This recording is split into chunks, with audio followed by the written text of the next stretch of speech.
general y también en particular de sistemas abiertos, ¿no? Entonces, como hablamos el otro día, por ejemplo, el nivel de entropía, como el ser abierto o cerrado es una cuestión de grado, el nivel de entropía también lo es, ¿no? Entonces, los sistemas cerrados generalmente tienen un nivel y un comportamiento más entrópico que lo tienen los sistemas abiertos.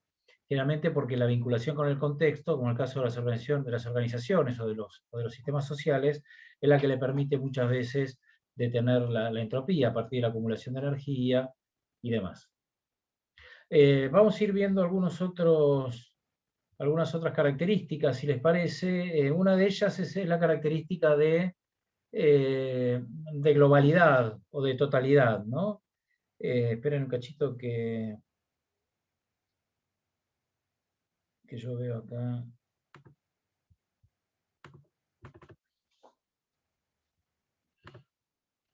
Bueno, otra característica puede ser globalidad. La globalidad tiene como principal explicación el hecho de que, lo que decíamos en la definición, ¿no? Un sistema es mucho más que la sumatoria de sus partes, un sistema es un todo, decía la definición, ¿no? Definíamos sistemas como un todo integrado, un todo unitario integrado por dos o más partes de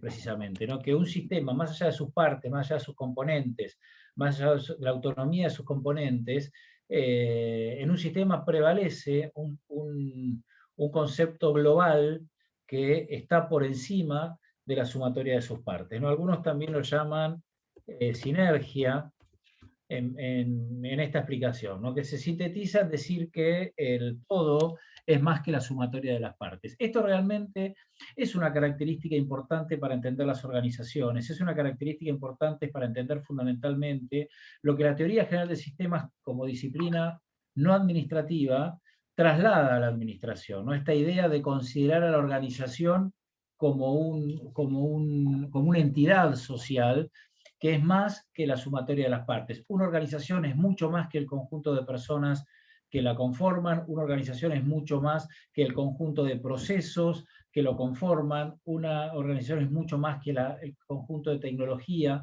que la conforman, ¿no? Una organización es un núcleo compacto, integrado, sólido, que tiene partes o subsistemas que son los que de alguna manera son interdependientes y terminan configurando la organización. ¿Por qué decimos que es importante? Porque cuando ya empecemos a ver a partir del lunes que viene algunas de las escuelas de ciencias administrativas, las ciencias administrativas y particularmente la teoría clásica, aunque la teoría de las relaciones humanas también adolece del mismo defecto, vamos a ver que el estudio de la administración antes y el estudio, perdón, de las organizaciones se realizaba estudiando sus partes y muchas veces haciendo hincapié en sus partes y no en el efecto de globalidad que significa el funcionamiento de toda la organización. Entonces se estudiaba el hombre en el trabajo y solo se estudiaba el rol del hombre en ese puesto de trabajo, sin considerar un rol más complejo que es el ser humano, sin considerar los efectos que eso tenía sobre toda la organización. Bueno, esa es la característica de globalidad o sinergia. Otra de las características es lo que han visto ya, ¿hay alguien alguna vez lo preguntó? El concepto de caja negra o black box.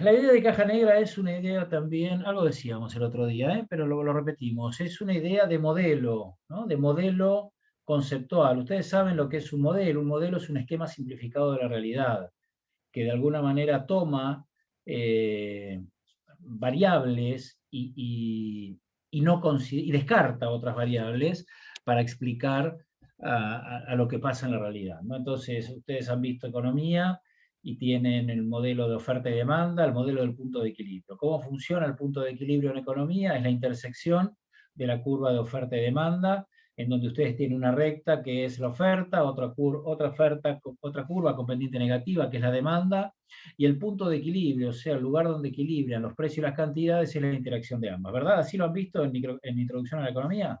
Ya lo han visto, ¿no? Esto es un modelo en el cual una curva de oferta lo que significa o lo que representa es precisamente el comportamiento que tienen las cantidades y los precios ofrecidos dentro de un mercado, y las cantidades demandadas son que tienen una pendiente negativa. ¿Por qué? Porque a mayor precio, menores cantidades. Las cantidades demandadas son aquellas que, y se representan a través de una curva, precisamente, de una recta, ¿no? Que es un tipo de curva, en el cual esa fórmula, esa ecuación, perdón, de la recta, lo que indica es el comportamiento que tiene la demanda de un determinado bien o servicio en un determinado mercado.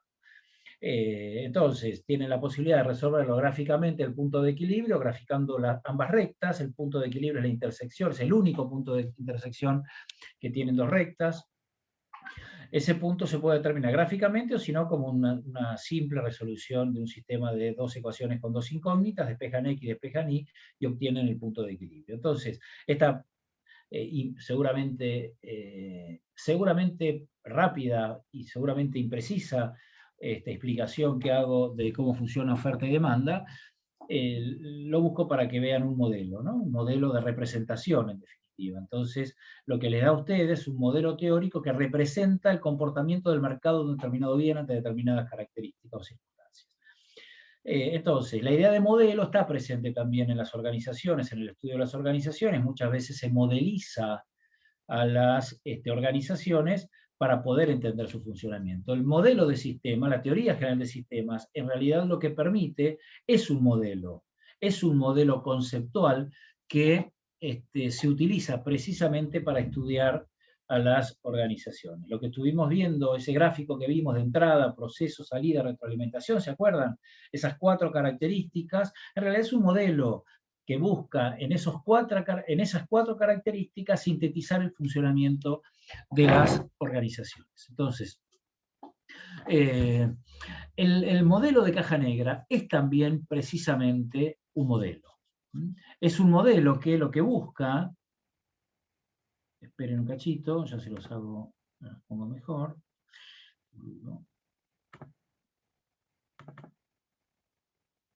Lo que busca es explicar esperen un cachito, ya estoy. Aquí tenemos esto, ¿no? Esto era lo que decíamos, estas primeras características. Lo que indica la caja negra tienen que pensarla, verla como lo que es. Una caja negra es una caja que no se ve lo que tiene adentro, ¿no? Por eso se llama caja negra. Entonces, lo que sintetiza la caja negra dentro de la teoría general del sistema son las partes del sistema o los procesos del sistema que para el analista, para el que está utilizando ese modelo sistémico, no son la información que contiene ese proceso, ese modelo de caja negra, no es relevante para el análisis que está realizando. Supónganse, vamos a ir a un ejemplo. Supónganse que, como dijimos el otro día, ¿no? Que entra a una organización, ustedes dijeron, bueno, recursos humanos, recursos productivos, materia prima, información, dinero, es todo lo que ingresa a la organización. Supónganse que es una fábrica elaboradora de pastas frescas. La entrada que es marina, distintos componentes de ese producto, más recursos humanos, más la maquinaria necesaria, más dinero y demás. Luego está el proceso, lo explicamos el proceso como la transformación de esos insumos, de esa materia prima en producto terminado, y está la salida, que son las distintas pastas frescas que ofrece esa empresa al mercado. Bueno, para el análisis que estoy realizando, que ustedes identifiquen e interpreten cómo funciona una organización bajo un modelo sistémico, es suficiente con que sepan que ingresan recursos, con que sepan que hay un proceso de transformación y con que sepan que ese proceso de transformación lo que hace es transformar materia prima en un producto terminado, que es lo que la organización exporta al medio, es suficiente. Entonces, yo lo que puedo hacer en esta parte del proceso es asumir que esta parte es una caja negra. Digamos que lo que me sirve, en definitiva, es para que ustedes vean que hay una etapa de transformación entre lo que ingreso, que está desagregado en los distintos recursos, entre lo que sale, que está desagregado en los distintos productos o servicios que la organización exporta al medio. Lo del medio, el proceso productivo, no es relevante a los términos de entender el funcionamiento de un sistema. ¿Entienden? Entonces yo llamo que esta parte del proceso es para mí una caja negra. No porque, por otro motivo que no sea, porque entiendo que esa parte, ese componente, no es necesario conocer lo que contiene, por eso caja negra, no es necesario conocer lo que contiene, porque el fenómeno lo puedo explicar solo considerando las entradas y la salida. ¿Está bien? Martín, Sí, Lisandro, no sé si me digas. sí, Lisandro, sí. Que una aclaración del tema este puede ser, los chicos les hicimos hacer una ejercitación en el cual tomaban la cervecería que ellos quieran para Sí, que hagan la descripción de esta parte del proceso como sistema. Y sí, justamente se le marcó en las correcciones o los casos que vi yo a unos cuantos en los cuales cuando llegaban a describir la parte del proceso hacían la descripción de la maltería, que la filtraban, que esto, que el otro, y que en la evolución le dimos la explicación que en este tipo de análisis no hacía falta ese detalle de explicación. claro. En este caso encajaría más o menos a lo que estabas diciendo, pero bueno, en su momento, como todavía no habían visto el concepto de caja negra, no se lo quisimos adelantar en Es la el ejemplo devolución. perfecto, es el ejemplo perfecto. Entonces uno dice, ¿por qué? ¿No les importa cómo se produce? Y para nuestro análisis no, para la evaluación que estamos haciendo, para la interpretación que estamos haciendo de cómo funciona, en el caso que plantea Lisandro, una fábrica de cerveza, y no es relevante para el análisis nuestro, de la visión del analista, no es relevante que expliquen bien. Ahora, lógicamente, si ustedes son contratados para eficientizar precisamente la línea de producción en una maltería, perdón, una fábrica de cerveza, entonces sí, es lógico que van a tener que desmenuzar ese proceso productivo y serán no relevantes otras etapas del proceso.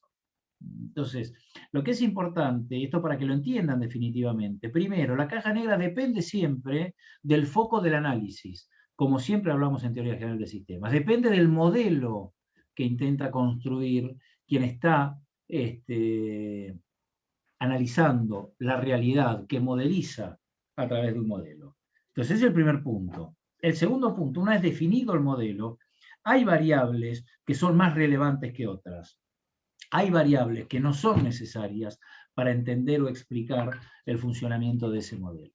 A esas variables que no son relevantes, a esos procesos que no son relevantes, a esos subsistemas que no son relevantes para el análisis, repito, no van a decir que no es importante conocer la producción para una persona que, un analista de la eficiencia de la producción.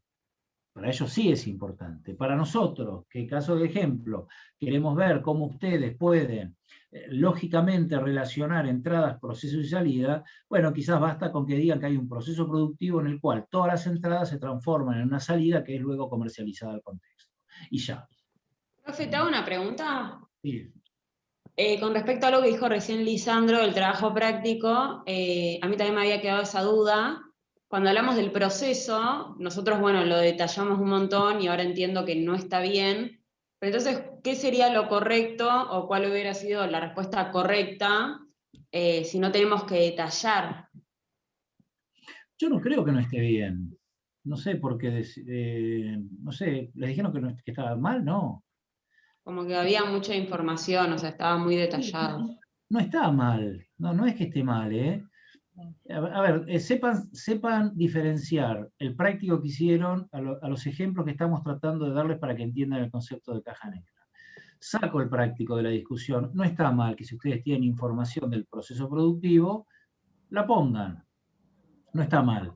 Ahora, eh, tampoco está mal que alguien que no tenga información del proceso productivo haya simplificado in extremis el proceso productivo y no hubiese estado, y no hay diferencia entre la evaluación que hacemos de un práctico y otro, porque el punto nuestro no está en que nos interese saber cómo es el proceso productivo, sino lo que nos interesa saber es que ustedes sepan identificar cómo funciona sistémicamente, con la teoría de sistemas, un ejemplo en una empresa. Pero no está mal, Brenda, no está No, mal. no.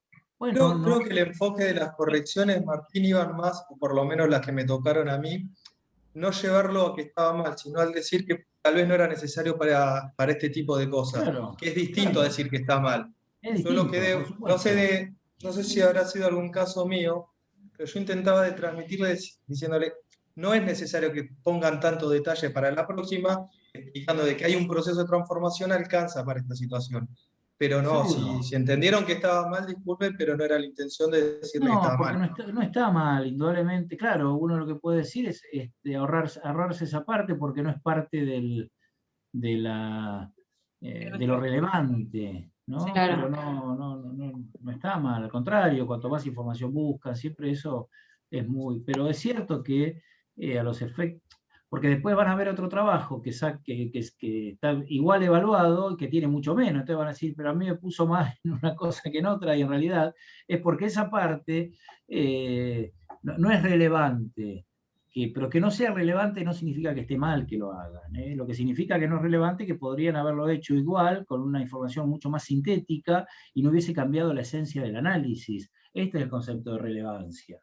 Algo que es relevante, algo que es importante, que es trascendente para entender el funcionamiento de un sistema, que no es el caso de la caja negra, ¿no? Entonces, lo que permite muchas veces... ¿Por qué? Porque imagínense, Brenda y resto, lo que significa aislar un sistema. Nosotros no estudiamos una organización. Supongo que yo le digo, bueno, vamos a estudiar el problema de los recursos humanos en una organización. Bueno, si ustedes toman a toda la organización con el mismo nivel de profundidad, con el mismo nivel de relevancia, llegan a análisis prácticamente imposibles de realizar, infinitos análisis, porque tienen infinitas variables e interrelaciones para analizar. Entonces lo que hacen es modelizar, es tomar premisas y bueno, vamos a estudiar a cómo funcionan los recursos humanos en tal situación de trabajo, cómo reaccionan en tales áreas. El resto, que sigue estando y también sigue estando presente en el sistema, pero ustedes lo toman como lo que llaman una rutina no relevada, lo toman como información no relevante para el sistema. Ese modelo toma esa información como un modelo de caja negra o black box, ¿no? En el sentido de que ustedes lo pueden graficar, pero lo grafican con un cuadrado negro, lo grafican como lo que es algo que está dentro del proceso, algo que forma parte del sistema, pero que ustedes no analizan exhaustivamente a los efectos de que es información no relevante. Pero separen un poco, lo que quiero es que se queden con el concepto de caja negra, de una parte del proceso que se grafica precisamente con ese nombre, con ese símbolo, con esa característica, black box, porque precisamente no es relevante para el analista, lo que no significa que para otro analista que le interesa analizar el proceso productivo, sí sea muy relevante, y quizás no sea tan relevante como se comercializa. ¿De acuerdo? Entonces ahí tenés otro ejemplo. Yo digo, transformo en caja negra la comercialización y distribución, porque a mí lo que me interesa es ser eficiente en la producción. Entonces, esa parte sí la desmenuzo, la modelizo, analizo todos sus componentes. Ahora, todo lo que es venta o distribución, o sea, todo lo que es que llegue el producto al mercado, no lo analizo. Ya está. Para mí es rutina no relevada. Va al área de ventas y se acabó el análisis. ¿Estoy siendo claro? ¿Les queda duda? Veo inquieto el chat, no sé si hay alguna pregunta. Lo veo titilar. Todo bien, tranquilo. Estaban hablando de otra cosa.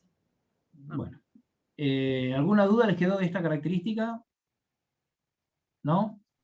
O sea, siempre es el mismo modelito para tomar con cualquier organización. Entrada, salida, proceso y retroalimentación. Bueno, eso explica no solo la organización, Diego, eso funciona, es la explicación de cualquier sistema, y Genial, sí. particularmente cualquier sistema abierto. Por supuesto que cualquier sistema, cualquier organización entendida como sistema abierto va a tener entrada de energía, va a tener proceso de transformación y va a tener salida al medio.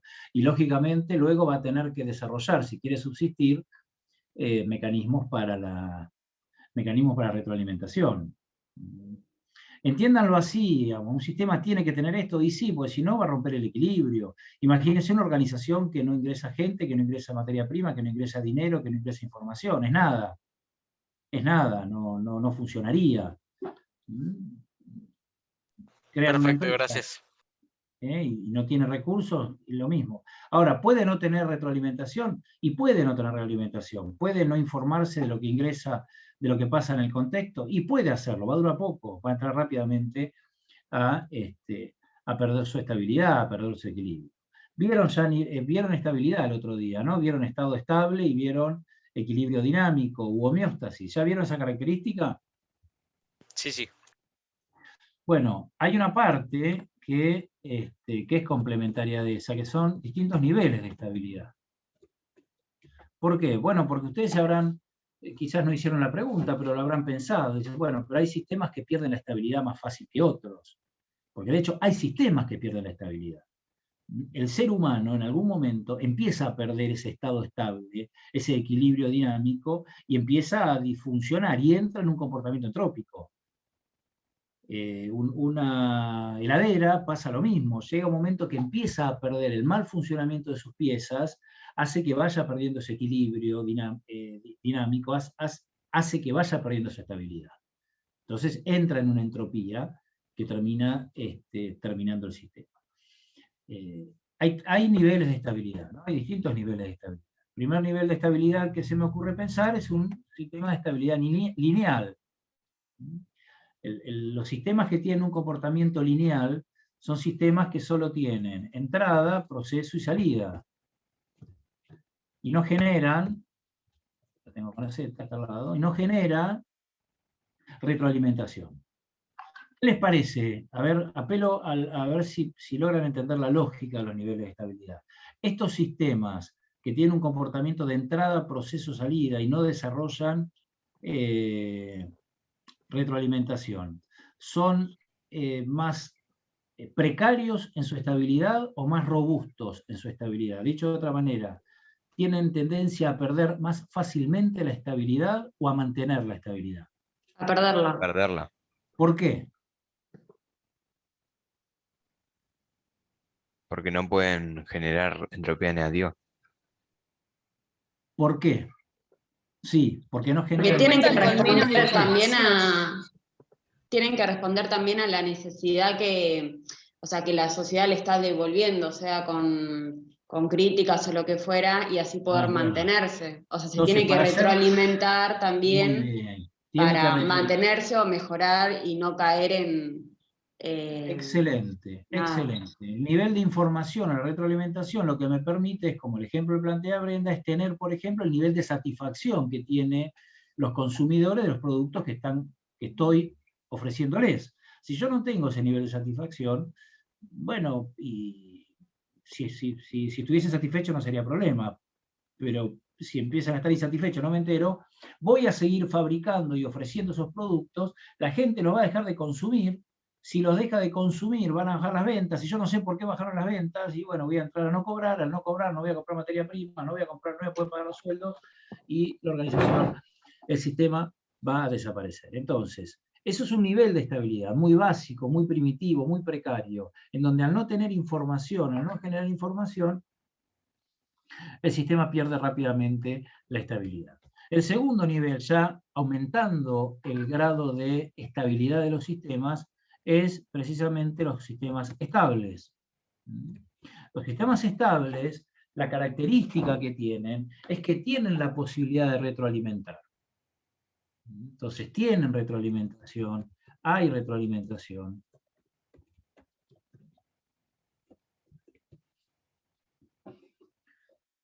Y que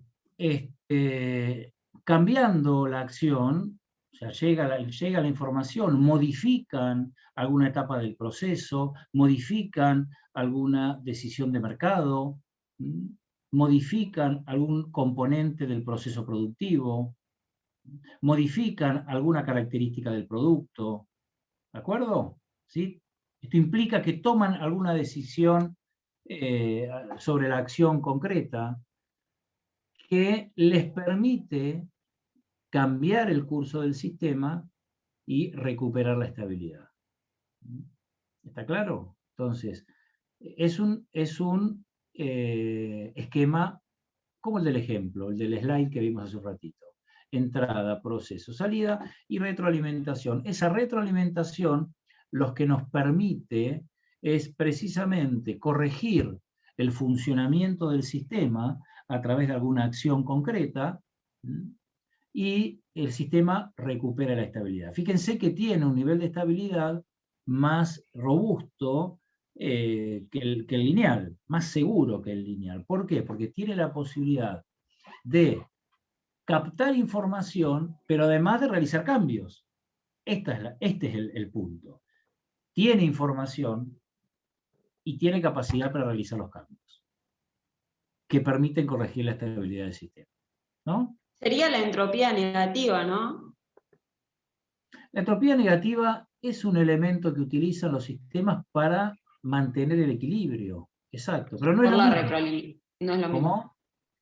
Claro, o sea, lo que digo es que gracias a la retroalimentación tienen una entropía negativa porque lo que hace justamente es tratar de evitar la entropía en sí. Sí, vos podés tomar, supongo hacer un ejemplo muy de época, vos podés suponer, como fue el año pasado, en marzo, que va a haber un endurecimiento de las restricciones a partir del COVID, ¿no? Uno puede suponer ahora que pueden empezar a haber restricciones, ¿no? Por el aumento de los casos. Bueno, vos ya tenés una suposición, vos ya tenés información. Entonces, ¿qué haces? Bueno, podés almacenar materia prima, podés almacenar elementos que suponés pueden entrar en faltante a partir de algunas restricciones. Eso es un ejemplo de cómo la organización lo que hace es, a través de la entropía negativa, o sea, a través de la acumulación de energía, lo que hace es mantener la estabilidad. ¿Y eso es gracias a qué? Es una acción, una decisión que toma, aumentar los stocks de algún tipo de insumo necesario, por temor a que haya un faltante a partir de las restricciones, y eso luego te permite el utilizar ese stock de más que lo hiciste por esa medida, es no perder la estabilidad. ¿De acuerdo? Yo les decía, entropía negativa, estado estable, equilibrio dinámico u homeostasis,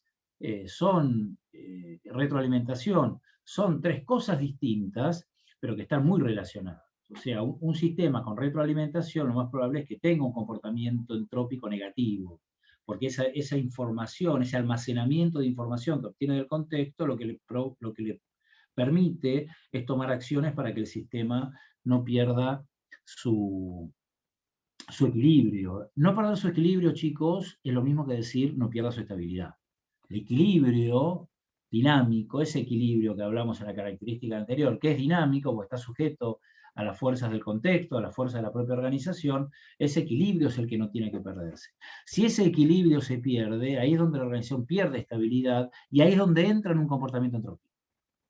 ¿De acuerdo? ¿Lo entienden? Yo a veces lo explico lo más coloquial posible para que puedan entenderlo. Entonces, en los niveles estables hay rastreos. Supónganse que esto mismo, este ejemplo, yo tengo un objetivo de ventas de 10 y de 10 unidades y termino vendiendo 8 unidades, ¿no? Entonces, ¿qué tengo? Tengo un faltante en el presupuesto de ventas de 2 unidades. Un ejemplo muy sencillo. De 10 unidades diarias. Si yo no tengo información, sigo pensando que estoy vendiendo 10. Si no tengo feedback de lo que entra, que hay sobrantes, que hay stock en nuestros puntos de venta, si no tengo esa información, voy a seguir vendiendo, voy a seguir pensando que vendo 10. Por lo que el sistema rápidamente va a perder el equilibrio, porque estoy vendiendo un 20% menos de lo que pensaba vender. ¿No? Pensaba vender 10, vendo 8. Estoy en 2 unidades menos. ¿De acuerdo? Ahora, si yo tengo retroalimentación, o yo tengo esta misma situación en la que vendo 10, hay una retroalimentación que me indica que estoy vendiendo 8, ¿qué puedo hacer? ¿Qué se les ocurre que puedo hacer? Bueno, puedo hablar con los vendedores, puedo pedirles que intensifiquen su esfuerzo para vender más, puedo hacer una campaña publicitaria, puedo tomar alguna acción correctiva. ¿Para qué? Para que estos 8 se transformen en 10. Recupero el equilibrio. ¿Por qué? Porque el sistema me da la posibilidad, a partir de información, de corregir ese desvío, ese 20% de gap que tenía entre las ventas previstas y las ventas reales, entonces corrijo a 10. ¿De acuerdo? Entonces, como conclusión rápida, como primera conclusión rápida, los sistemas estables son aquellos que nos permiten, a partir de la información y de la capacidad que tiene la organización para reaccionar ante esto, nos permiten corregir el funcionamiento del sistema. Sí, Tomás, estás con mano levantada, a ver. Sí, profe, yo tenía una duda por Vale, la característica del estado estable y homeostasis sí, que tiene que ver con esto, los niveles de estabilidad. sí, sí, O sea, no sí. entiendo si hay un nivel lineal que no tiene retroalimentación y con eso es muy difícil volver al equilibrio. ¿Cómo, digamos, no es que no debería estar directamente ese nivel? Porque si no, Puede no sería pasar, un... sí, Claro. puede pasar que vos no... Por eso les dije hace un ratito, cuando uno habla de características de los sistemas, son características que tienen que tener las organizaciones para que funcionen como un sistema. Si vos no tenés capacidad para tener retroalimentación, vos podés ser una organización que no genere retroalimentación y podés no tener un sistema que te permita retroalimentarte. Lo que no va a pasar es que siga funcionando como sistema. Vas a entrar en caos y vas a desaparecer. Claro, por eso, o sea, directamente no, es como que es esencial tener una retroalimentación, eso me parece raro, que una organización no tenga retroalimentación, ¿entendés? Es muy raro. De hecho, tiene que tenerla. Claro, es Lo que estás por eso. analizando son las características de los sistemas. Entonces, hay dos cosas, hay un enfoque teórico y un enfoque real. Las características de los sistemas, como enfoque teórico, te dice que un sistema tiene que tener entrada, proceso, salida, retroalimentación. ¿De acuerdo? Ahora, cuando vos vas a la realidad organizacional, vos desde la gestión de la organización, quizás te puede pasar que no generes mecanismos para tener la retroalimentación. Por lo tanto, perdés la estabilidad y perdés el equilibrio y perdés esa característica homeostática que tienen los sistemas. Son dos cosas distintas. Una cosa es, la entropía pasa lo mismo. Yo que dije el otro día cuando expliqué entropía. La entropía es una característica de los sistemas, porque todo sistema va y tiende hacia la destrucción. Tiende hacia el desorden, tiende hacia el caos. Excepto los sistemas abiertos que tienen la capacidad para revertir ese fenómeno entrópico. Y ahí es donde hablamos de entropía negativa. Pero es una capacidad organizacional. No sé si estoy siendo claro. Claro, sí, o puede ser que tengas una retroalimentación o puede ser que no, no es que sí o sí siempre va a haber una retroalimentación, ¿a eso te referís? Claro, lo que sí es que vos la Claro, podés no generar, vos podés tener tu organización, podés crearla, vas a tener una organización, vas a contratar gente y no buscar mecanismos de retroalimentación con el contexto. Podés hacerlo por incapacidad de gestión. ¿Qué te va a pasar? Vas a desaparecer como empresa. Al poco tiempo. Si vos tenés un club, creás un club, tenés los socios y no le preguntás de vez en cuando a los socios qué les parece cómo está funcionando el club, va a llegar un momento, y no te das cuenta que estás perdiendo asociados, va a llegar un momento que te va a quedar sin recaudación. Y es el momento que vas a desaparecer. Son modelos hipotéticos, son modelos teóricos, ¿de acuerdo? Yo coincido en que es impensado, como decís vos, Tomás, es impensado que una organización no genere modelos de retroalimentación. Pero no es tan raro que no genere buenos modelos de retroalimentación. No es tan raro que desconozca las señales del contexto. No es tan raro que no tenga capacidad de gestión para poder tomar esa información y revertirla en acciones concretas que recuperen el sistema. Eso no es tan raro. Por eso hay organizaciones que no subsisten. Por eso hay organizaciones que no se adecúan. Por eso hay organizaciones que no cambian ante señales del contexto. Y no estoy hablando de una pyme de dos amigos que se juntaron a hacer cerveza en el garage de la abuela. No estoy hablando de empresas multinacionales con millones y millones presupuestados para investigación, desarrollo, investigación de mercado, y no supieron leer un cambio tecnológico. Hablamos con ustedes del tema de Blockbuster, hablamos con ustedes del tema de Kodak, hablamos con ustedes el, del tema de Nokia. el de siempre, el de Musimundo, por ejemplo. Bueno, hablábamos el de Musimundo. ¿Y a ustedes les parece que Musimundo no tiene capacidad? Sin embargo, bueno, llega un momento que no tienen capacidad para responder a los cambios del contexto. Porque no la tienen, porque no, ya está. Y esto es algo que es muy común. ¿Está bien? Entonces, en estos modelos teóricos, el lineal es un modelo que rápidamente pierde estabilidad porque no hay retroalimentación, o porque no puede transformar esa retroalimentación en acciones. El estable es cuando lo recupera. El ultra estable es otro nivel, en el cual, fíjense lo que puede llegar a pasar. Supónganse, volvemos al mismo ejemplo, que estamos vendiendo 8, llega la información de que estamos vendiendo un 20% menos, capacito al personal, les digo que pongan más empeño en las ventas, hago publicidad, cambio mi estructura comercial, cambio de distribuidor, sigo vendiendo 8, o paso a vender 8,5. Tenía este objetivo de 10, objetivo de venta de 10, reporté 8 en una métrica, lo paso 8,5 después de algunas acciones comerciales. ¿Qué se les ocurre que puedo hacer para recuperar la estabilidad? Habiendo descartado ya todo tipo de acciones concretas que me permitan acercarme a ese objetivo. ¿Qué se les ocurre que puedo hacer? Alinear el objetivo uno más, claro, más posible. ¿A cuánto, Diego? Yo dije Y que si puedo, tengo un 8,5 a 9 o a 8,5 o a 8. 8,5. Y a 8,5 a lo que tenga la sería capacidad de mi ideal. organización. Exacto. Entonces el ultrastable lo que hace es lleva el objetivo a 8,5. Conceptualmente, ¿qué es lo que define al sistema ultrastable? Es aquel sistema que no solo puede conseguir el equilibrio modificando la acción, que es característica de los sistemas, sino que también el sistema te permite modificar el objetivo.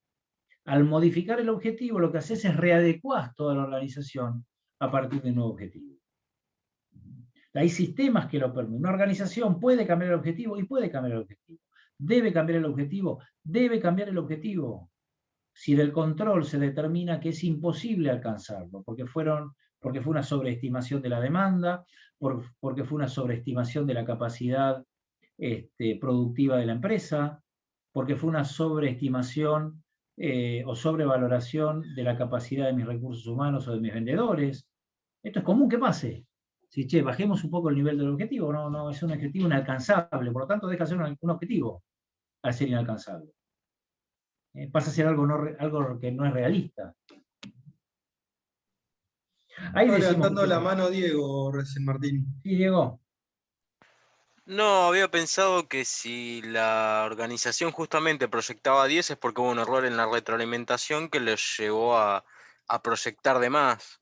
Puede ser, muy bien, puede ser. Porque una mala lectura del contexto, una mala lectura de la propia organización, de sobrevalorar los recursos que vos tenés, humanos, productivos o de insumos, está muy bien. En este caso concreto de las ventas, suponte que vos pensaste que los vendedores iban a tener esa capacidad de venta, o ocurrió un fenómeno externo, no necesariamente un problema de la organización, ocurrió un fenómeno externo, te agarró la pandemia en el medio, vos pensabas vender 1 millón de litros de cerveza, porque venías siguiendo las métricas que tenías en diciembre de 2019, te entusiasmaste en enero, te entusiasmaste en febrero, te entusiasmaste los primeros 15 de marzo, a partir del 20 de marzo te pusieron la restricción del COVID, cerraron la economía, y te quedaste con, un día te encontraste con que tenías 1 millón de litros de cerveza en la cervecería, y te tomaste 5, al principio, generalmente los que nos quedamos cerrados, empezamos a tomar un poquito más, porque bueno, estábamos ahí encerrados, tomamos una copita de más, te tomaste 5 litros un día, tomaste los otros 5 otro día, y pudiste tomarte 35 litros en una semana. Te quedan todavía, bueno, lo que es 1 millón menos 35 litros, ¿no? Como lo que le pasó al dueño de Manaos con Pindapoy, que él proyectó que iba un jugo para vender a la vuelta de la escuela, y con esto de la pandemia no hubo clases. Entonces, ¿qué hace? Pone más vendedores, va a seguir teniendo la misma restricción. ¿Qué hace? Adecua la producción, adecua los niveles de venta. Dice, bueno, este año en vez de empezar a vender 100, voy a vender 20. Entonces, genial, gracias. 20, sí, no sé si Brenda estaba queriendo decir algo. Sí, no, quería decir que también pasa con el tema de cálculo, ¿no? De lo que es a principio de mes y fin de mes. O sea, los objetivos o lo que piensan que se puede llegar a vender, calculo que no están a largo plazo, sino que también, o sea, se sabe que a principio de mes generalmente la gente consume más que a fin de mes por un tema de la plata. O sea, por más de que para no todo sea así, lo general. Sí, vos podés tener un objetivo mensual de ventas que también lo podés ir ajustando en el término del mes en función del comportamiento del consumidor. ¿Sí? Son todos ejemplos donde uno puede... bueno, yo siempre pongo el mismo ejemplo. Supónganse que ustedes arrancan con muchos bríos el año, un año que va a ser virtual por lo menos el primer cuatrimestre. Bueno, tengo 7 finales, mi objetivo es los 7 finales. ¿Por qué? Bueno, porque me encanta, tengo ganas de estudiar, tengo ganas de los 7 finales, me encanta la facultad, me encanta lo que estamos viendo en economía, en contabilidad, bueno, supónganse que en administración también. Y llegan a la mitad del año y resulta que, bueno, que estuvieron un buen año, pero no pudieron sacar la promoción de administración, sacaron la cursada de conta. Y entonces, ¿qué pueden hacer? Bueno, es un ejemplo muy casero, muy nuestro, muy doméstico, pero digo, bueno, seguramente van a tener que reacomodar los objetivos. Van a tener que decir, mira, si ya no tengo la promoción de las 3, difícilmente puedo dar las 7, entonces mi objetivo se transforma en dar 5 y en dar las otras 2 en, no sé, digo, ¿no? No estoy tirando mala onda. Puede pasar lo contrario, puede pasar que dijeron, bueno, 5, al final dice las 3, digo, bueno, cambio el objetivo, voy a más, ¿no? Entonces, lo importante es que los sistemas pueden recuperar la estabilidad a través de acciones concretas de cambio, como es el caso de los sistemas estables, o aún aquellos sistemas que son más robustos todavía, te pueden permitir cambiar los objetivos para que no entres a una situación entrópica. Esos son los sistemas ultraestables. Entonces, como nos explicaba, los explicaban recién ustedes en el cambio, bueno, paso 8,5, listo, cambio el objetivo y reacomodo la empresa a un objetivo realista, a un objetivo alcanzable. Ahora, ¿qué pasa? Fíjense que los ejemplos lo estamos viendo, el mismo ejemplo de la cervecería, ¿no? Yo digo, bueno, reacomodé mis objetivos comerciales, pasé de 10 a 8,5. Ahora, ¿qué tengo que hacer? Yo sigo pensando que estoy vendiendo 10, producción va a fabricar para 10, finanzas va a pensar que vendo 10, y yo comercialmente ajusté a 8,5. ¿Qué tengo que hacer entonces? Tengo que comunicar a todos los subsistemas relacionados que mis nuevos objetivos de venta ahora están en el orden de los 8,5 hectolitros por día.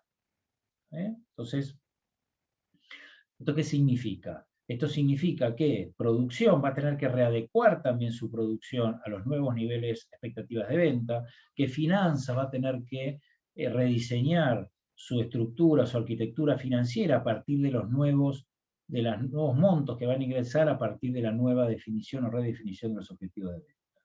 Si el sistema permite eso, o sea, si el sistema permite que todas las partes interdependientes interactúen, todas las partes independientes que interactúan se adecúen, esto quise decir, el sistema es multiestable. O sea que producción va a 8,5, finanzas va a 8,5 y demás. ¿Les queda claro? ¿Cómo tienen que entenderlo esto? No complicarse demasiado, en definitiva, esto se resume en la capacidad que tienen los sistemas para recuperar los niveles de estabilidad. Desde una capacidad casi nula que tienen los lineales a una capacidad mucho más robusta, mucho más fuerte que tienen los multiestables, pasando por los estables, pasando por los ultraestables y llegando a los multiestables. ¿Es claro? ¿Les queda claro? ¿Sí? Sí, sí. Si quieren un recurso mnemotécnico rápido para acordarse de qué es estable, ultraestable, multiestable, piensen que el estable es el estable. El ultraestable, como toda cosa ultraestable, es mucho más, es más potenciada que lo estable. El más potenciado significa entonces que puedo cambiar los objetivos. Y el multiestable es multi, por lo tanto, al ser multi son multipartes, multisistemas que también se pueden adecuar para la recuperación de la estabilidad. No sé si es bueno el recurso mnemotécnico, ni sé si les va a servir, pero es una manera de acordarse de los niveles de estabilidad, de lineal, estable, ultraestable y multiestable. ¿De acuerdo? Bueno, sí, dale. No entendí el multiestable. El multiestable es porque acá Alexia tampoco entendió, Martín. Y acá están consultando por el chat. El multiestable no entendieron. El multiestable es cuando vos cambiás. El ultraestable lo entendieron. En el caso del ejemplo, yo adecuo mis objetivos de venta a partir de esta nueva realidad de la pandemia. Me bajo a 8,5 hectolitros de cerveza diaria porque no voy a vender 10. Ahí nos pusimos de acuerdo en eso, ahí lo entendieron. Sí, eso es ultraestable. Y ahí terminó, ya está. Ahora vendo 8,5, estoy en equilibrio. Ahora, no estoy en equilibrio, para tener el equilibrio total del sistema, lo que tengo que hacer es también readecuar todos aquellos subsistemas que están relacionados a la venta de cerveza. Para vender cerveza tengo que hacer fabricarla, Para comprar, antes que otra cosa, tengo que venderla. Para venderla después tengo que cobrar. Entonces, todos los sistemas relacionados, producción, finanzas, recursos humanos, tengo que readecuarlos a esos nuevos objetivos de venta. ¿Me siguen? Si el sistema permite eso, o sea, si producción puede bajar su producción, si finanzas puede reacomodar su arquitectura financiera a partir de un nuevo nivel de venta, el sistema decimos que es multiestable. ¿De acuerdo? ¿Les queda claro o precisan otro ejemplo? En serio les digo, ¿eh? ¿Sí? ¿Les queda claro? Léanlo de la ficha. Clarísimo, profe. Les va a quedar claro, cualquier cosa lo retomamos el lunes. Otro tema que está vinculado a sistemas, no es una característica, no es solo una característica, es la jerarquía de los sistemas, ¿no? Esto que estuvimos explicando en algún momento de los distintos niveles de los sistemas. Un sistema, y esto también depende del analista. Si yo estoy estudiando una organización, mi sistema es la organización. Por lo tanto, el área comercial, ¿qué será? Será un subsistema. El área operativa, ¿qué será? Será un subsistema. La cantidad de hombres y de mujeres será un subsistema. La cantidad de nuevas generaciones será un subsistema de mi sistema, que es la organización. Ahora, si estoy estudiando el orden social, si estoy estudiando una relación social que incluye a distintos componentes de una sociedad organizada, las organizaciones serán un sistema, un subsistema. La familia será otro subsistema. El marco normativo será otro subsistema. Si estoy estudiando el área comercial de una organización, la organización será el macrosistema que contiene a esa área comercial. Quizás la fuerza de ventas será un subsistema del área comercial. La parte de promoción y publicidad será otro subsistema. Entonces, nada es, por definición, subsistema, sistema o macrosistema. Lo que tienen que entender es que un macrosistema contiene a distintos sistemas y los sistemas contienen a distintos subsistemas. Ahí es donde está la jerarquía. Ahora, ¿qué es un subsistema? ¿Qué es un sistema? ¿Qué es un macrosistema? ¿De qué depende? De lo que estemos analizando. Volvemos a una idea similar a cuando expliqué caja negra o modelo. Si lo que me interesa saber es cómo funciona la organización, mi sistema es la organización, el hombre y las mujeres que la componen son subsistemas, los grupos son subsistemas, las áreas formales son subsistemas, etc. Y el entorno o el contexto inmediato es un macrosistema. ¿Les queda claro? ¿Sí? Otro punto que podemos ver dentro de los sistemas, otra característica, es iba a haber otra antes de entrar al acoplamiento, pero bueno, entra al acoplamiento. Es el acoplamiento.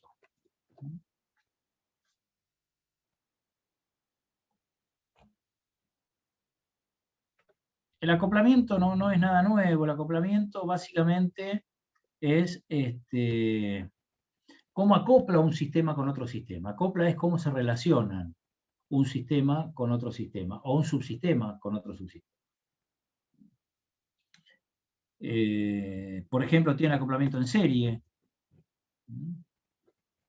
¿Qué es el acoplamiento en serie? Cuando la salida de un sistema sirve de entrada a otro sistema que está relacionado.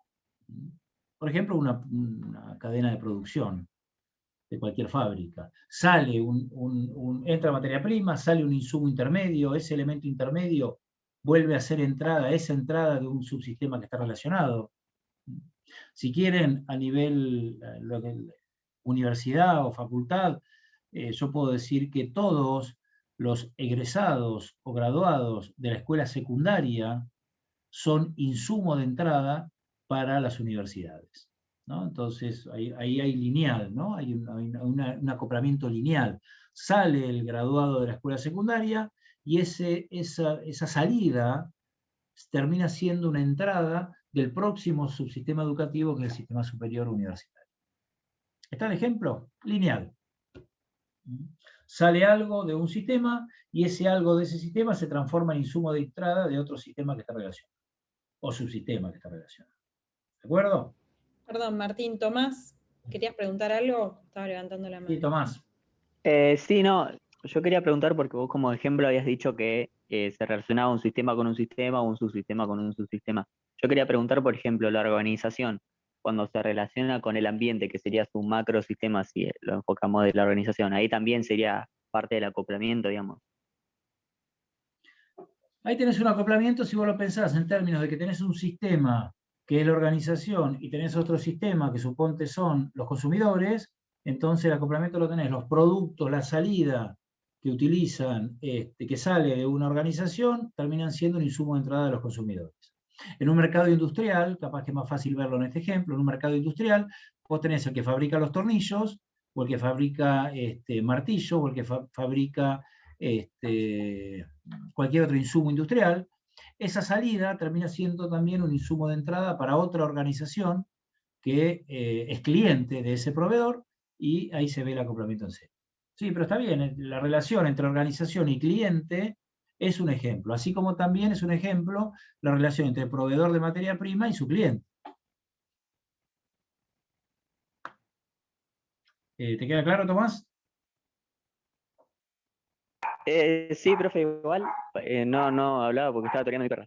¿Qué te iba a decir? No importa. Mi pregunta ahora mejor formal se escucha era... Mi pregunta mejor armada sería si el acoplamiento podría ser, por más que la jerarquía del sistema sea diferente, ponele, puede relacionarse un sistema con un subsistema, sí, y ahí está el acoplamiento. Y no tiene sentido la comparación, porque en realidad lo que te interesa, repito, es un poco el análisis que haces vos. Entonces, sí, podrías ver la relación que tiene el subsistema ventas con los consumidores. Pero vos vas a pasar a analizar el subsistema ventas, y al pasar a analizar el subsistema ventas, terminás tomando a ventas como sistema. Por eso es importante entiendan la lógica de esta jerarquía de los sistemas, que en realidad su jerarquía depende de dónde ponen el análisis. Entonces, si vos decís, bueno, a ver, che, estoy vendiendo menos. ¿Por qué? Porque detectaste que como desde la organización a tus clientes empieza a haber menos ventas. ¿Dónde tengo problema? En el subsistema ventas. ¿Por qué? Porque desde la organización decís, bueno, ¿dónde tengo problema? En el subsistema ventas. ¿Dónde tengo problema? En el subsistema productivo. ¿Dónde tengo problema? En el subsistema de transporte. Ponele. Y bueno, vamos a analizar el subsistema de transporte. Cuando te pones a analizar el sistema de transporte o de logística, pasa a ser eso el sistema. Entonces, analizás eso como un sistema y como tal, la relación que tiene con los consumidores. Para lo cual, te puede pasar, y sí, te puede pasar, pero pierde sentido porque vos cuando focalizás el análisis, ya transformás eso como un sistema. No sé si estoy siendo claro.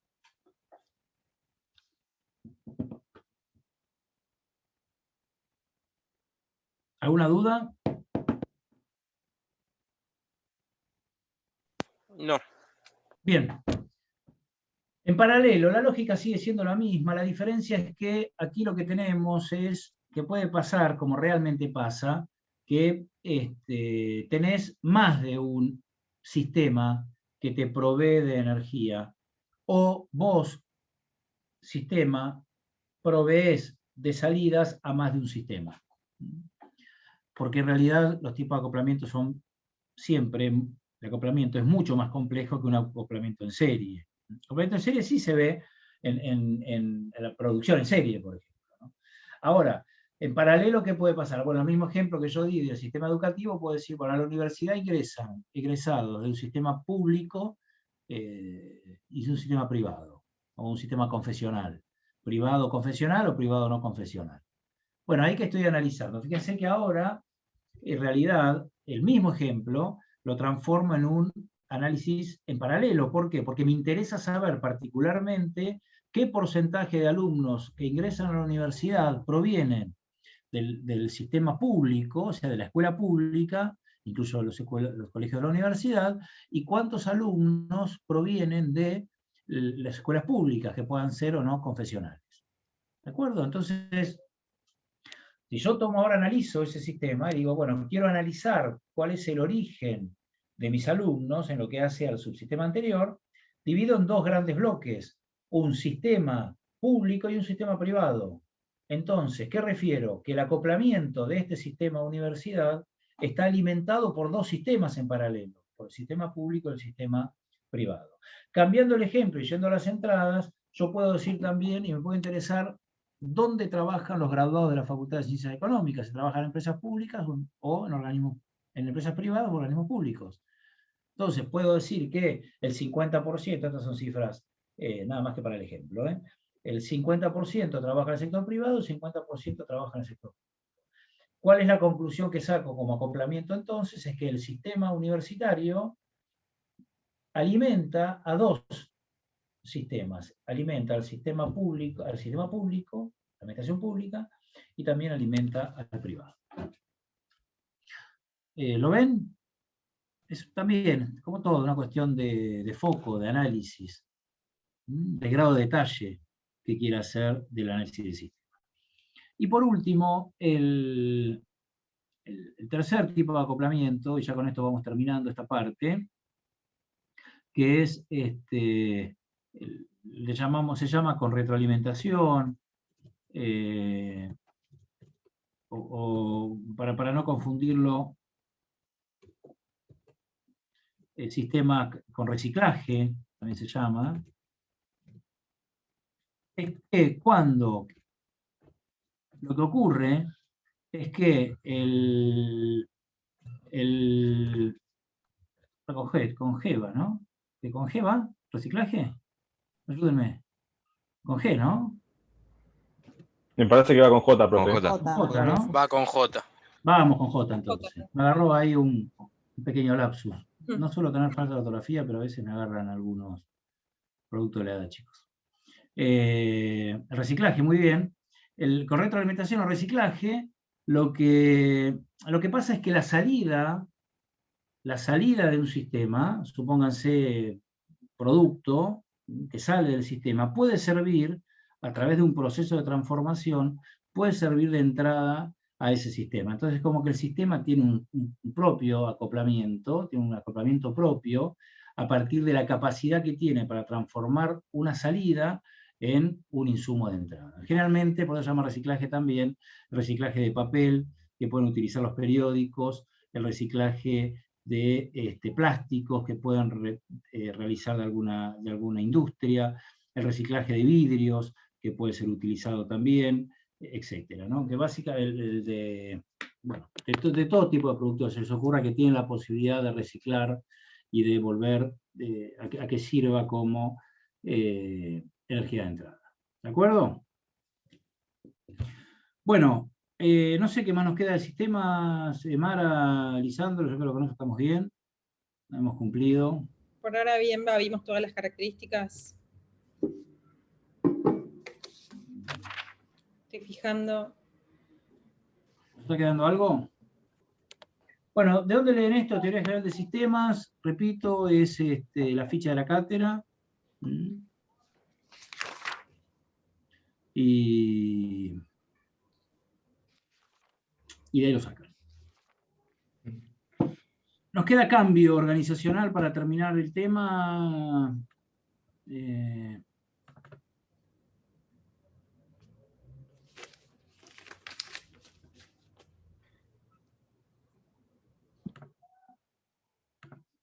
No sabés lo alta que dejó la vara con la presentación Amanda, Martín. Me imagino. No. Tremenda, No tremenda. necesito mucho. Pero dije, nos jugaste en contra. Pero dije, nos jugaste en contra, nos expusiste. Sí, totalmente, totalmente. Sí. Pero bueno, son estilos. A mí las presentaciones me juegan un efecto en contra. Me siento muy encorsetado por la presentación. Entonces no me permite salir del slide. Quedo atrapado dentro del slide. Claro. A mí me gustan cosas más conceptuales y después. Pero bueno, son estilos, qué sé yo. No hay. Pero esto sí es una característica de mis presentaciones, básicamente. Yo creo que ustedes deben ser bastante más creativos que yo, pero de las mías es una característica, sin duda. Bueno, vamos al concepto de cambio. Entonces, cambio organizacional. Hemos hablado mucho de cambio, así que no nos va a llevar mucho tiempo. Espero hablar 15, 20 minutos de esto, escucharlos mucho a ustedes también con ejemplos. El cambio es todo alteración permanente de algo. De esto se trata. El concepto de cambio organizacional es precisamente esto. son las alteraciones o modificaciones que tiene permanentemente en el cambio, ¿no? Relativamente permanentes en el cambio, en el tiempo, perdón, relativamente permanentes en el tiempo, que tiene una organización. Entonces, el concepto de cambio lo que implica es cómo una organización va transformando, va modificando su comportamiento, su cultura, sus formas, sus productos, su estructura, para adaptarse fundamentalmente a las situaciones que provienen y a las presiones que provienen del contexto, para de esta manera sobrevivir, para desarrollarse, para crecer. Volviendo a teoría general de sistemas, cuando ustedes entienden el concepto de equilibrio dinámico, comportamiento homeostático, el homeostasis es un claro ejemplo de cambio organizacional. Es cómo la organización modifica su estructura interna, cómo el sistema modifica su estructura interna para poder adaptarse a las presiones del contexto. El cambio organizacional resulta siendo lo mismo. Resulta ser todas las transformaciones que tiene la organización para poder transformarse. Y lógicamente que, como dimos, y esto es utilizando nada más que lógica pura, ¿no? Cuando siempre hablamos de características con el ambiente, siempre hablamos de lo importante que es la relación con el ambiente, cómo el ambiente influye sobre la organización. Si nosotros pensamos y estamos convencidos de eso, a tal punto que las relaciones con el contexto es una característica organizacional, si decimos esto, entonces lo más lógico es pensar que si el contexto va cambiando como va cambiando, la organización necesariamente debe ir cambiando conforme va cambiando el contexto. Entonces no hay duda de que cualquier organización, más allá de sus características propias, más allá del contexto con el cual interactúa, tiene que tener sensibilidad organizacional y sensibilidad de gestión para poder adaptarse a los cambios del contexto. No hay organización, esto alguna vez me dijeron que era ideológico, y bueno, si es ideológico, bienvenido sea. No hay organización que subsista en un contexto si no tiene capacidad de adaptación, si no tiene capacidad para cambiar.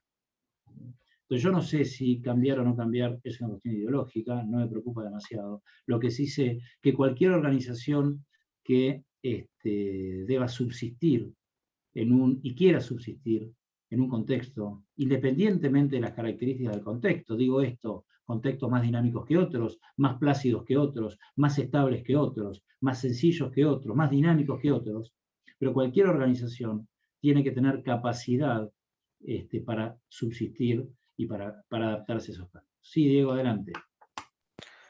No, que quien le dijo que eso era ideológico, que vaya a levantar Blockbuster siguiendo alquilando películas. Rételo a eso. Sí, es bueno, no me... sí, me salió decirle no es ideológico. Pero voy a tomar eso, Diego, te voy a citar, si me lo permitís. Te voy a decir, como dijo Diego, mi alumno, vaya a alquilar Le doy la patente. Gracias. Vaya a alquilar un video ahí. No, bueno, en realidad sí, ¿qué pasa? Esto es así, es dinámica organizacional pura.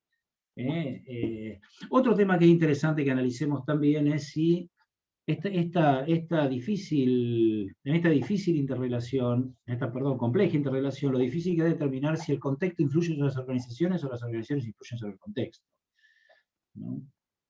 Y probablemente yo creo que hay muchas organizaciones que influyen sobre el contexto, que provocan los cambios, que modifican actitudes de hábitos, actitudes de comportamientos. Y hay situaciones en que el contexto cambia las organizaciones, ¿no? Y si uno piensa muchas veces, supónganse en las empresas de software, en todas las empresas de base tecnológica, cómo ahí se da más, se me ocurre a mí, más una relación en que es el desarrollo tecnológico el que nos va llevando a los cambios sociales, a los cambios de comportamiento, ¿no? Y no la inversa. Digamos, hay una necesidad de comunicarse, pueden ser el caso del celular. Hay una necesidad de comunicarse, que es una necesidad del ser humano, ¿no? necesitamos comunicarnos. Nos comunicábamos, bueno, antes había también comunicaciones, quizás esto ustedes no lo saben, porque son del celular la mayoría de ustedes, pero antes había otro sistema de comunicación que no era el celular, como por ejemplo el teléfono fijo, y uno hablaba por teléfono, fijo. Y si no, y estaba en la calle y no tenía posibilidad de hablar por teléfono, iba a un teléfono público. Había unos aparatitos que uno ponía un cupón, una monedita, y hablaba. El tiempo que duraba el cospel o la monedita, ¿no? Mara y Lisandro se ríen, también fueron, hablaron del teléfono público, ¿no? ¿No? Yo también, Sí, profe. Sí, sí. muy bien, Lucila también. Y capaz que te agarraba en la calle y. O bueno, ¿qué pasaba? Había casas que no había teléfono. Y estaban 15 años para ponerte el teléfono. Esto pasaba. ¿Mm? Así como ahora te cuesta que, por ejemplo, te saquen el teléfono, como me está costando a mí. No sé ya a quién hablar, porque me saquen el teléfono de línea, me sigue llegando la factura. Yo tengo un número de reclamo, todo, y me sigue. Ahora cuesta que te lo saquen el teléfono de línea, que no lo uso más. Decidí no usarlo y decidí no tenerlo más. Entonces, esa necesidad de comunicación que es propia del ser humano, bueno, el desarrollo tecnológico va haciendo que vayan cambiando nuestros hábitos, nuestros comportamientos. Entonces, hay cambios que son cambios sociales, que mucho tienen que ver y que mucho influyen las organizaciones. Y hay cambios que llegan a las organizaciones del contexto y que las organizaciones se adecuan. Y el análisis para completarlo hay que decir que hay algunas organizaciones que generan los cambios y otras organizaciones que son los que deben adecuarse a los cambios.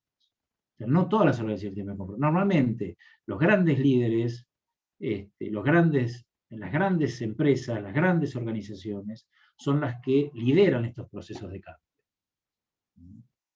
Entonces, en la empresa de telefonía digital, entre el iPhone, Samsung, ahora después hay empresas más chicas que que terminan adecuando sus productos a partir de que las líderes hayan generado el cambio, ¿no? Entonces, hay cambios que provocan las organizaciones, hay cambios que reciben e interpretan y se adaptan las organizaciones a los cambios sociales. Por ejemplo, la pandemia ha generado cambios de hábitos en el consumo, por ejemplo, ¿no? Entonces, las organizaciones que pudieron adaptarse a ese de un día para otro se cerró la economía del país, que pudieron adaptarse lo más rápidamente, son las organizaciones que subsistieron, que pudieron adaptar sus plataformas, o su website, que antes era nada más que la carta de presentación de la empresa, y pudieron adaptar su website con una plataforma online y poder tener un sistema de distribución que les permita salir a vender online, porque había cambiado por necesidad la forma de vender y de comprar, son las que subsistieron. Eso fue una situación contextual, independientemente de que ya había empresas, que esto no fue ninguna novedad, había empresas que ya habían adoptado la venta online hasta como única plataforma de venta. El caso de Mercado Libre, por ejemplo. El caso de Despegar. Ahora, cuando ocurren esos fenómenos del contexto, las empresas, las organizaciones en general, deben cambiar para adaptarse. Los clubes tuvieron que cambiar y adaptarse, las instituciones educativas debieron cambiar y adaptarse, públicas y privadas.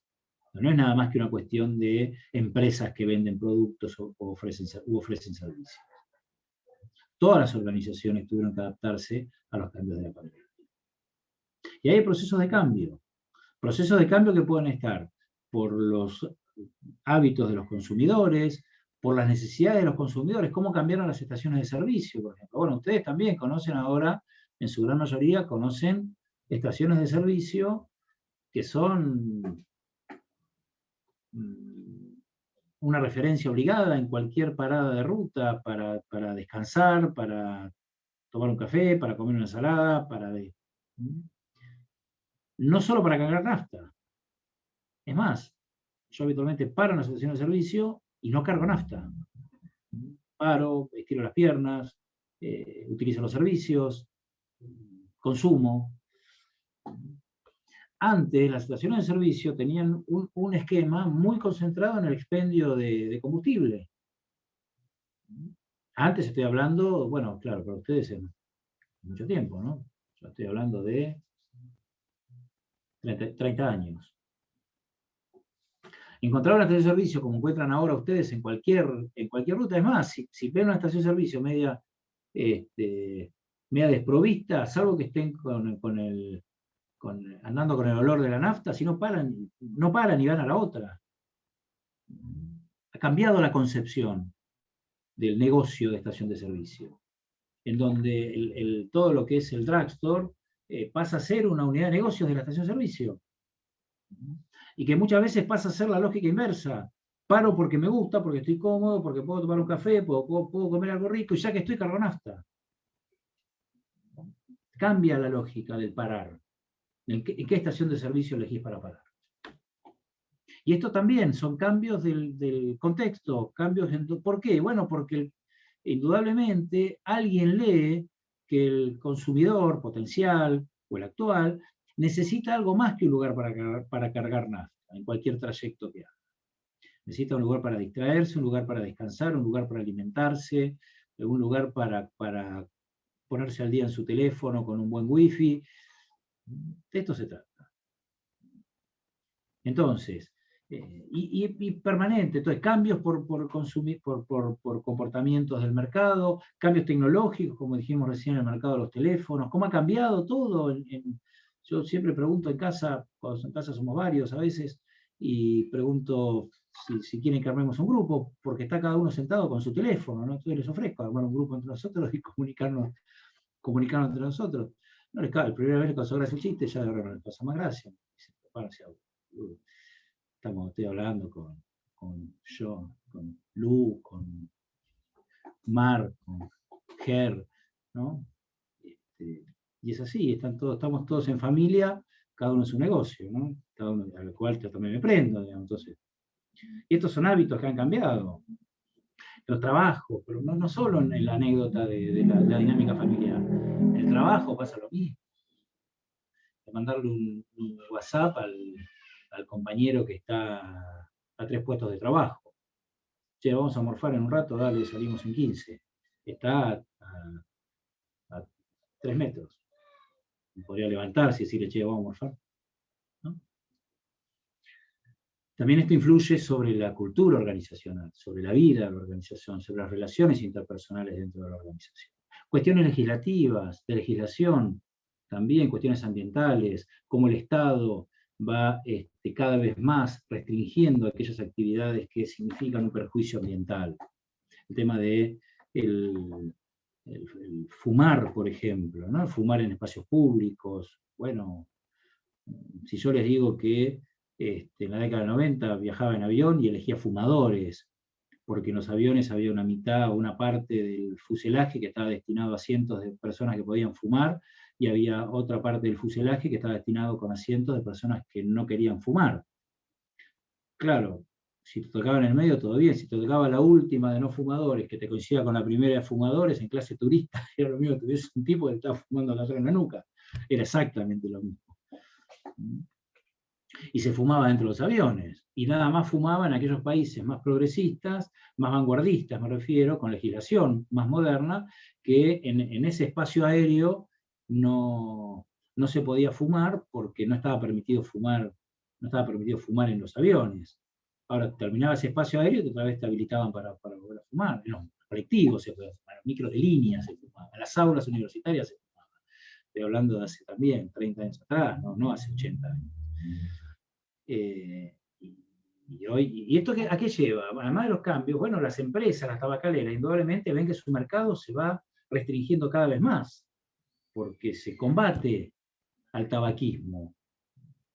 Entonces, ya no se puede fumar, fíjense que no se ve más publicidades de cigarrillo. Antes era habitual que en algunos deportes, Fórmula 1, por ejemplo, el propio tenis, había publicidades de cigarrillos. Había escuderías de Fórmula 1 que McLaren, que era Marlboro, por ejemplo, alguna otra que era Camel, no recuerdo, alguna que era John Player Special. Y después se prohibió la relación deporte-tabaquismo, entonces se prohibieron las propagandas de cigarrillos en actividades deportivas, en espectáculos deportivos. Y hoy no se ve ni en televisión, no se puede ver una novela, alguien que esté fumando, no está permitido, no se puede fumar dentro de una cancha, el director técnico no puede fumar, ¿no? Los hinchas, bueno, ahora los hinchas no pueden ir a la cancha, pero el director técnico no puede fumar. Y antes fumaba el director técnico. Díganle a Coco Basile que no prenda cigarrillo. El Coco Basile fumaba con el Diego al lado, sí. Claro, Coco Basile fumaba. César Menotti, técnico de Argentina, campeón 78, fumaba, se comía un atado de cigarrillos por partido. Bueno, nada, más allá de las anécdotas, ¿no?, de cambio, son cambios culturales, sociales, contextuales que influyen sobre el comportamiento de las organizaciones. En síntesis, el tema del cambio, entonces, está originado por factores externos. Hablé de cambios en el mercado, hablé de cambios en el comportamiento, hablé de cambios tecnológicos, hablé de cambios legales, y también está... Tengo a mi hijita acá. Hola. ¿Anda bien? Ah, muy bien. Vino a buscar su teléfono. 5 años. Hola, mi amor. 5 años. Es lo que le decía, ¿no? A los 5 años a mis hijos más grandes les compraba el telefonito de plástico. Sacaba la antenita y hablaba, ¿no? Ahora juegan con uno en desuso, pero que en serio.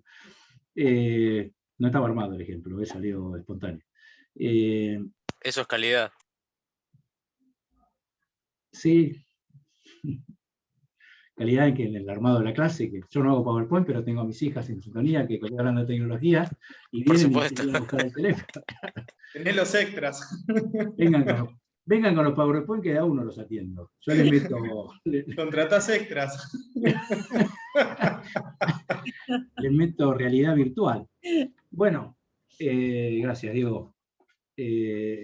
No, por entonces, favor. Cambios externos, cuestiones, restricciones legales que van cambiando, pero también hay comportamientos internos de la organización que promueven el cambio, ¿no? Por ejemplo, los cambios generacionales, esta idea de las empresas familiares que van atravesando distintas etapas geológicas de la familia y van teniendo nuevos protagonistas en la empresa, o en los clubes, cuando los chicos jóvenes que ya son exdeportistas, que han practicado una actividad en un club, pero se comprometen en la gestión del club, entonces van desplazando a aquellos que tienen ya más años en la institución deportiva, en las instituciones educativas, los docentes que son más jóvenes y van cambiando, que vienen con nuevas ideas, las gestiones jóvenes que van cambiando también su forma de ver la realidad, de analizar los problemas. Bueno, entonces los cambios generacionales son motor de cambio, siempre con factor interno.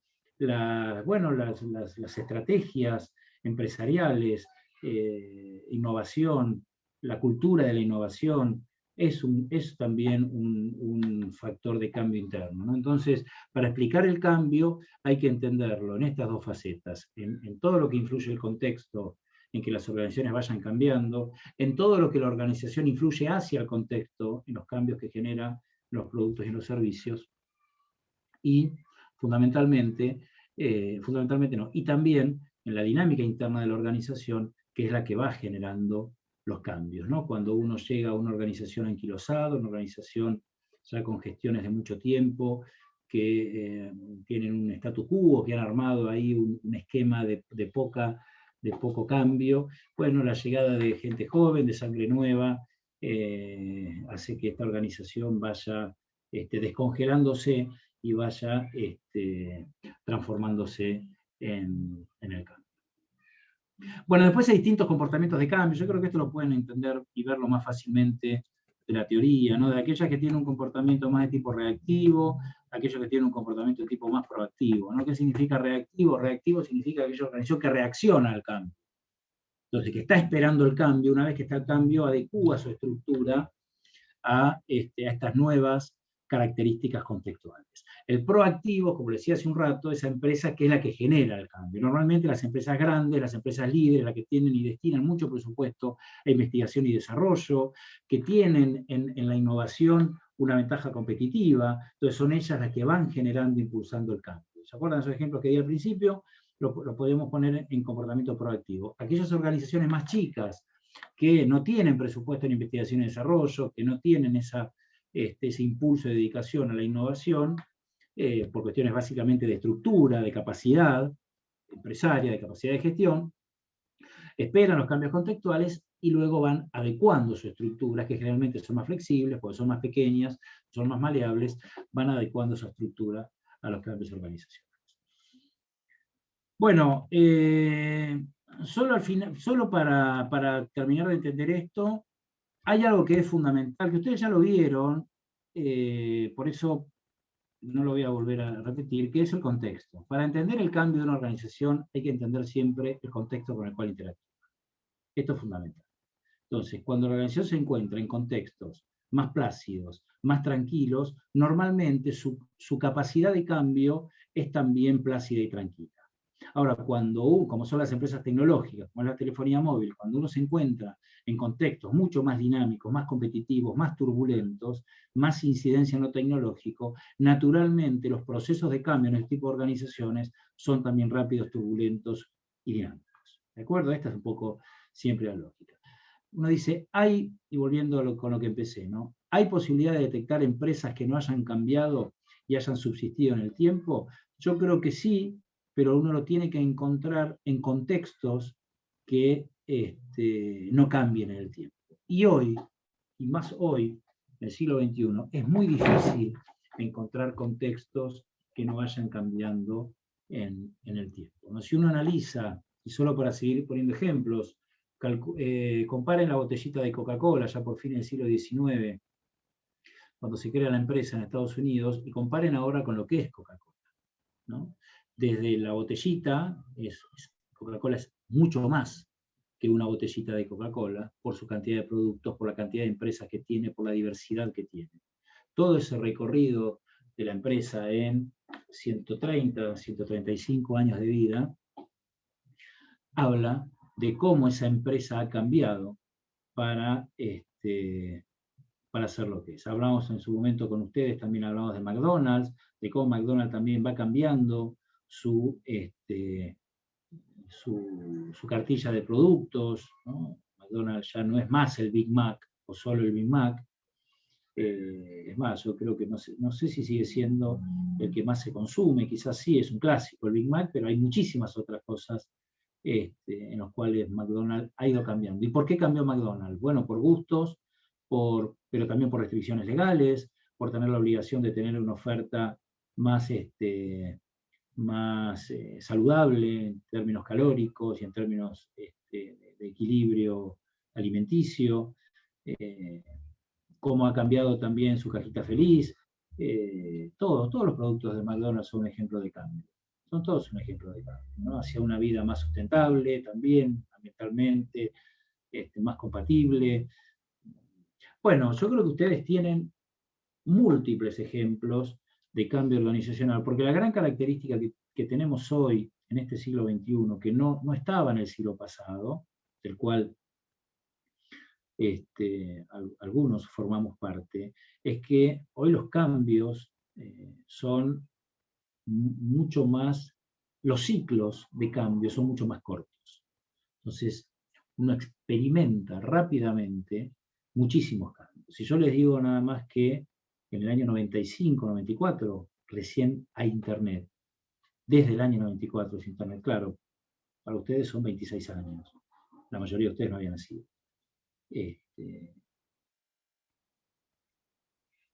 Para mí, viví sin Internet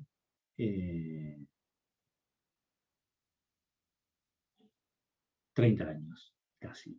28 años sin Internet.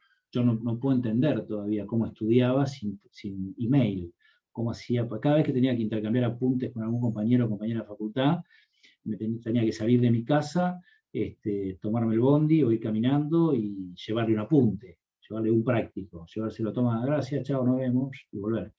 Una hora. Lo que ahora hago en nada, en un minuto. Para anotarnos en la facultad, por eso cuando tomamos examen final y viene algún alumno y me dice, me olvidé de anotarme, profesor. Además que no podemos hacer nada porque la acta está cerrada. Cuando yo estaba estudiando en verano, con los en invierno, no importa, pero supongamos en verano, con los cortos, y tenía que cambiarme, y tenía que ir hasta la facultad, que quedaba relativamente cerca, 10 cuadras, tenía que ir a anotarme en un papelito qué materia rendir, poner en una urna, y lo de adentro, agarraban la urna, la vaciaban, anotaban los papelitos y armaban las actas. Entonces, y así Tirar estuvimos mucho boleta, tiempo. ¿no? Claro, por eso Tirar llaman tirar boleta, boleta. decíamos ahí. Decíamos tirar boletas, ¿sí? Hay que tirar boletas, tienen que tirar boletas. Yo ahora sigo diciendo lo mismo, tiraste boleta, le digo a mi hija. Me mira, cara, parezco Boleta, le decís. el antiguo, parezco. El personaje este de Franchella, ¿no? Enrique el Antiguo. Enrique. Además me divierte mucho hablar de las cosas que pasaban antes y verle la cara a los chicos. Bueno. La otra vuelta escuchaba a un periodista que hace cuentos cortos, Hernán Casiari, y explicaba justamente que nosotros somos una generación que estamos en el medio y que vivimos lo que era antes del avance tecnológico del Internet y la actualidad que tiene estos avances, con lo cual somos dentro de toda una generación de privilegiados que vimos el antes y el después. Claro, claro. Pero eso lo puedes ver porque los ciclos también de cambio son muy cortos. Entonces, imagínense, más allá de que empecé con Internet, pero en el medio tenés el celular. O sea, que antes el televisor estuvo 45 años para que apareciese algo distinto al televisor. Que hoy casi ni se ve, digamos, el televisor es una computadora, o sea, no es el televisor ¿no? Entonces, bueno, la verdad que, y en esto tiene mucha incidencia la tecnología.